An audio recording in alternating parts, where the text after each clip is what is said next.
More shocking, according to the Queen's District Attorney, she told police, quote, "I pushed a Muslim off the train tracks because I hate Hindus and Muslims ever since 2001.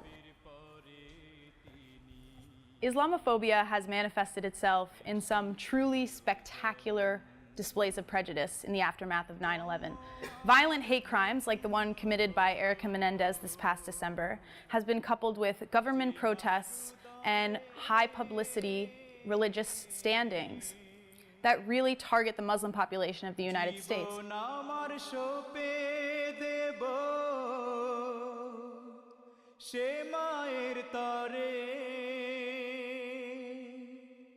জন্ম আমার ধন্য হলো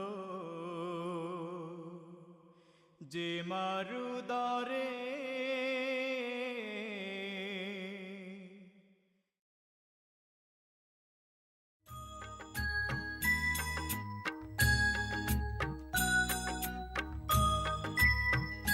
श्रीमन्नारायण नारायण हरि हरि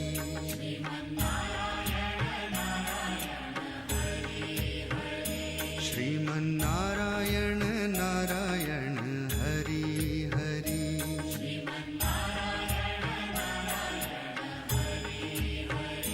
तेरी लीला. This map demonstrates religious diversity in the U.S. It shows the likelihood of two people in a county belonging to different religions. If you notice, Indiana is mainly comprised of the second highest level of likelihood.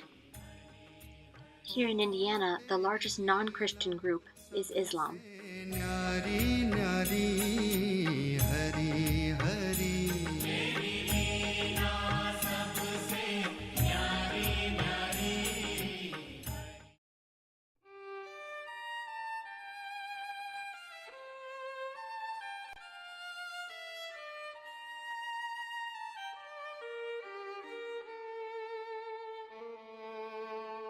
Shalom Aleichem, Malachei Yasharet, Malachei Elyon. Did the district you taught in have any strict rules about holidays and religion? The school I taught in was Lake Washington School District, and the representation was as long as you represented all of the children in the school population, you could have Christmas trees, dreidels, and other symbols of Hanukkah or Ramadan. There were other school districts, though, where you couldn't do any of them at all because there was an atheist group that sued and won. In those districts, did they have a strict separation between secular and religious holidays, or could you not do any holidays at all? You do not celebrate anything. There were a lot of parents who were kind of upset because it took away Halloween. Some went so far because of the lawsuit and they were afraid of litigation they didn't even do birthdays. Did you ever teach about religion in your classroom? Not really, but what we did teach, we would have days where they shared about their cultures. Parents would generally come in and bring food or show traditional dress. Did it ever cross over with religious appreciations? Somewhat, especially when it came to dress, because we had some students who would come in with head wraps or hair covered, and some of our teachers wore the hijab, and others had the dots on their forehead. So usually it was something like, "So why do you do this?" or "Why do you do that?" But we were very careful about bringing it up in other contexts because of the laws. How do you ensure that you are not insensitive to a diversity of religions? What I try to do is make sure that I speak to the parents and try to create an open dialogue. What are the things that I need to respect in the classroom about your child? Sometimes it's about being close to the opposite sex. Sometimes, especially if you are in a school that changes for gym time, that is not a thing that can happen.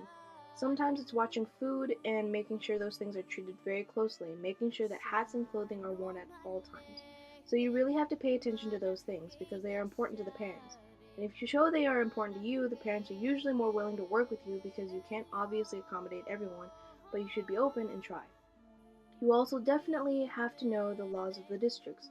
Know what you're allowed to do, what you can get away with, and what you can't get away with. Have you ever done different activities that do all of the different religions or traditions during the holidays? We have done dreidels, we've talked about Ramadan and why we fast. I've done things where people come in with outfits or showed traditional gifts. or shared stories about their religion. Just make sure you connect it back to social studies. That's your best friend, especially if you can find a population within your community and talk about how these people are local and they live here.